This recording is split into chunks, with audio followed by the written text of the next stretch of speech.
नमस्कार साथीहरु, taking Sandeep YouTube च्यानलमा जसलाई स्वागत छ र म Sandeep Malla. So guys, finally पोकोले पोको X3 GT लाई चाहिँ ग्लोबल मार्केटमा लन्च गरिसकेको छ। एकदमै कमालको स्मार्टफोन, एकदमै कमालको प्राइसिङमा चाहिँ लन्च गरेको छ। आज यसैको बारेमा चाहिँ कुरा गर्ने छु, तर हाम्रो नेपाली बजारमा चाहिँ पोको ब्रान्डिङमा नभएर अरु रेडमी ब्रान्डिङमा पनि लन्च हुने सम्भावना चाहिँ रहेको छ। सो आज यसैको बारेमा चाहिँ कुरा गर्ने छु। रेडमी ब्रान्डिङमा आउँछ कि पोको ब्रान्डिङमा आउँछ, यसको बारेमा पनि कुरा गर्ने छु र यसको फिचर स्पेसिफिकेसन चाहिँ के कस्ता रहेका छन् र हाम्रो नेपाली बजारमा चाहिँ के कति प्राइसमा चाहिँ देख्न मिल्ने छ, सम्पूर्ण जानकारी दिनेछु र भिडियो अन्तिमसम्म हेरेर जानकारी लिनु होला। र त्योभन्दा पहिला चाहिँ यदि आजको भिडियो मन पर्यो भभिडियोलाई लाइक गरेर तलपट्टि देख्न सक्नुहुन्छ रातो बटन, त्यसलाई थिचेर च्यानल सब्स्क्राइब गर्नु होला र साथमा रहेको नोटिफिकेसन बेल आइकनलाई दबाएर अल नोटिफिकेसनलाई पनि अन गर्नु होला, ताकि म जति पनि नयाँ भिडियो अपलोड गर्छु सबैभन्दा पहिला नोटिफिकेसन हजुरलाई मिल्नेछ। ओके, सो गाइज, अब चाहिँ ढिलो नगरी आजको भिडियो सुरु गर्न चाहन्छु र पोको X3 GT को बारेमा कुरा गर्ने हो भने सबैभन्दा पहिला चाहिँ म यसको डिजाइन, डिस्प्ले र बिल्ड क्वालिटीबाट चाहिँ सुरु गर्न चाहन्छु। 6.67 इन्चको full HD plus IPS LCD display देख्न मिल्दैछ 120 हर्ट्ज का साथ। एकदमै राम्रो कुरा चाहिँ यसमा हामीले कोर्निङ गोरिल्ला ग्लास भिक्टसको चाहिँ प्रोटेक्सन देख्न मिल्दैछ। पछाडिपट्टिको डिजाइन चाहिँ प्लास्टिकले गरिएको छ, तर यसमा चाहिँ इन्ट्रेस्टिङ कुरा चाहिँ ग्लोसी डिजाइनका साथ चाहिँ देख्न मिल्दैछ। हेर्दाखेरि पनि एकदमै प्रिमियर डिजाइन वाला चाहिँ देख्न मिल्छ। एकदमै कमालको कुरा पनि हुन जान्छ भने IP53 को पनि सर्टिफिकेसन मिलेको छ। हल्का फुल्का पानी खस्यो भने पनि त्यस्तो धेरै प्रब्लम चाहिँ हामीले देख्न मिल्ने छैन। ओभरअलमा हेर्ने हो भने डिजाइन, डिस्प्ले र बिल्ड क्वालिटी चाहिँ एकदमै बब्बल चाहिँ मान्न सकिन्छ, तर पनि यसमा सुपर एमोलेड डिस्प्लेका साथ आएको भए चाहिँ अझै एकदमै कमालको चाहिँ हुने थियो। र सफ्टवेयरको बारेमा कुरा गर्ने हो भने एन्ड्रोइड 11 देख्न मिल्छ MIUI 12.5 का साथ। पोको कम्पनीका स्मार्टफोनहरुमा त्यति धेरै एड र ब्लुटुथ पनि देख्न मिल्दैन, जो एकदमै राम्रो कुरा पनि रहेको छ। एन्ड्रोइड एक्सपिरियन्स पनि एकदमै कमालको हामीले देख्न मिल्ने छ भने प्रोसेसरको बारेमा कुरा गर्ने हो भने प्रोसेसर पनि एकदमै कमालको रहेको छ, जो मिडियाटेकको डायमेन्सिटी 1100 वाला प्रोसेसर देख्न मिल्दैछ। 6 नैनोमिटर फेब्रिकेसनमा चाहिँ बनेको छ। 5G को सपोर्ट पनि रहेको छ भने CPU र GPU को बारेमा कुरा गर्ने हो भने Cortex A78 को अक्टा कोर वाला CPU देख्न मिल्छ भने Mali G77 MC9 को चाहिँ GPU देख्न मिल्छ। पावर एफिसिएन्सी पनि एकदमै कमालको देख्न मिल्ने छ। ओभरअलमा हेर्ने हो भने यसको परफर्मेन्स हेर्ने हो र यसको प्रोसेसरको बारेमा कुरा गर्ने हो भने जुन प्राइसमा चाहिँ ग्लोबल मार्केटमा लन्च भएको छ र जुन प्राइसमा चाहिँ नेपाली बजारमा लन्च हुँदैछ त्यो प्राइसिङलाई हेर्ने हो भने एकदमै कमालको रहेको छ। एकदमै कमालको चाहिँ हामीले गेमिङ परफर्मेन्स चाहिँ देख्न मिल्छ। हजुरहरूलाई थाहा नै छ, योभन्दा पहिला पनि पोको X सिरिजका स्मार्टफोनहरु जति पनि रहेका छन् सबै एकदमै कमालका चाहिँ स्मार्टफोन रहेका छन्। गेमिङ वाइज हेर्ने हो भने पनि, डिजाइन वाइज हेर्ने हो भने पनि, अरु फीचर स्पेसिफिकेसनलाई हेर्ने हो भने पनि एकदमै कमालका चाहिँ रहेका थिएन। र यसमा पनि हामीले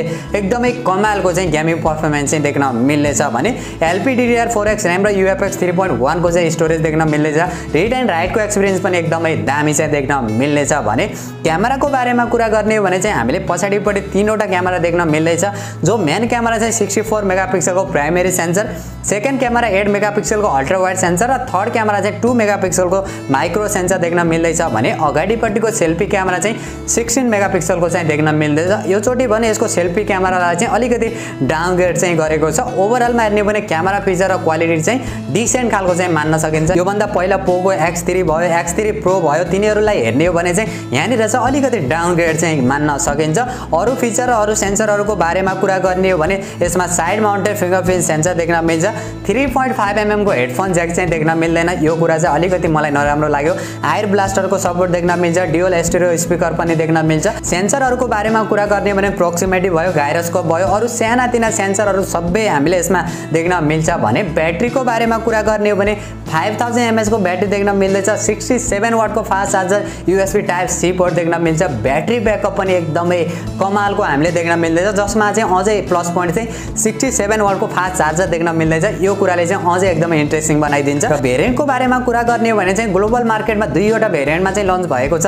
8GB प्लस 128GB र 8GB प्लस 256GB का साथ चाहिँ लन्च भएको छ। योभन्दा पहिलाको भिडियोमा पनि मैले भनेको थिएँ यसको जुन बेस भेरिएन्ट चाहिँ लन्च हुन सक्दैन भनेर, दुईटा भेरिएन्ट मात्रै लन्च हुन्छ भनेको थिएँ। सो फाइनली जो यसको base variant 6GB plus 128GB चाहिँ लन्च भएको थिएन। धेरै लिक्स र रुमरहरुमा चाहिँ आइरहेको थियो। र यसको प्राइसिङको बारेमा कुरा गर्ने हो भने जो 8GB प्लस 128GB को चाहिँ हाम्रो नेपाली बजारमा लगभग 35 देखि 40 हजार मा देख्न मिल्ने छ भने जो यसको हायर भेरिएन्ट चाहिँ लगभग 40 देखि 45 हजार को बीचमा चाहिँ देख्ने सम्भावना चाहिँ रहेको छ। यो एउटा एक्सपेक्टेड प्राइस मात्रै रहेको छ, तर नेपाली बजारमा चाहिँ यो स्मार्टफोन लन्च हुन्छ कि हुँदैन यसको भने कुनै ग्यारेन्टी चाहिँ छैन, किनभने यो स्मार्टफोन स्मार्टफोन Redmi ब्रान्डिङमा पनि आउन सक्छ जो Redmi Note 10 Pro 5G नामले चाइनामा लन्च भएको थियो त्यही नामले पनि इन्डियन मार्केटमा र नेपाली बजारमा पनि लन्च हुने सम्भावना चाहिँ रहेको छ अब हेरौं कुन नामले चाहिँ लन्च हुन्छ Poco नामले अलरेडी Poco F3 GT पनि भर्खरै लन्च भएको छ अब त्यो लन्च पनि हुन्छ एउटै सेम प्राइसमा अलिकति तल माथिमा चाहिँ एउटै कम्पनीका दुईटा स्मार्टफोन लन्च हुँदाखेरि चाहिँ अलिकति नराम्रो कस्तो हुन्छ सो त्यसैले चाहिँ सायद मलाई जहाँसम्म लाग्छ Redmi ब्रान्डिङमा चाहिँ आउन पनि सक्छ अब हेरौं Poco X3 GT नामले पनि लन्च गर्दिन सक्छ Xiaomi कम्पनीको बारेमा त हजुरहरुलाई थाहा नै छ जे पनि गर्दिन सक्छ एउटै फोनलाई अलग ब्रान्डिङमा लन्च गर्दिन सक्छ अब हेरौं अब हाम्रो नेपाली बजारमा चाहिँ कुन ब्रान्डिङमा चाहिँ लन्च गर्छ हामीलाई चाहिँ नामले के नै फरक पर्छ र हामीलाई चाहिने भनेको फिचर स्पेसिफिकेसन हो अब Redmi ब्रान्डिङमा लन्च होस् या Poco ब्रान्डिङमा लन्च होस् हामीलाई भने कुनै फरक छैन हामीलाई चाहिँ राम्रो फिचर स्पेसिफिकेसनका साथ चाहिँ राम्रो प्राइसिङमा लन्च भइदियोस् त्यही नै हाम्रो लागि राम्रो कुरा हुन जान्छ so guys Poco X3 GT को यही नै थियो ओभरअल डिजाइन फिचर र स्पेसिफिकेसन र मेरो पर्सनल ओपिनियनको बारेमा कुरा गर्ने हो भने यदि त्यही प्राइसमा नै अन्डर 35000 मा या अन्डर 40000 मा पनि नेपाली बजारमा लन्च भयो भने चाहिँ एकदमै कमालको स्मार्टफोन रहेको छ एकदमै कमाल हुनेवाला छ यो भन्दा पहिला पनि Poco X3 भयो Poco X3 Pro पनि एकदमै कमालको प्राइसिङमा नेपाली बजारमा देख्न मिलेको थियो र कमालको फिचर स्पेसिफिकेसन पनि देख्न मिलेको थियो आशा गरौँ यो स्मार्टफोन पनि त्यसैगरी एग्रेसिभ प्राइसमा र कमालको फिचर स्पेसिफिकेसन त छँदैछ अब एग्रेसिभ प्राइसमा लन्च गरिदियो भने चाहिँ हामीलाई एकदमै फाइदा हुनेछ हजुरहरु भने कति जना चाहिँ Poco X3 GT लाई लिएर चाहिँ वेटिङमा बस्नु भएको छ र यो स्मार्टफोनको चाहिँ के कुरा चाहिँ सबैभन्दा राम्रो लागेको छ त्यो भने कमेन्ट गर्नु होला र यदि आजको भिडियो मन पर्यो भने भिडियोलाई लाइक गरेर तलपट्टि देख्न सक्नुहुन्छ रातो बटन त्यसलाई थिचेर च्यानल सब्स्क्राइब गर्नु होला र साथमा रहेको नोटिफिकेसन बेल आइकनलाई दबाएर अल नोटिफिकेसनलाई पनि अन गर्नु होला ताकि मैले जति पनि नयाँ भिडियो अपलोड गर्छु सबैभन्दा पहिला नोटिफिकेसन हजुरलाई मिल्नेछ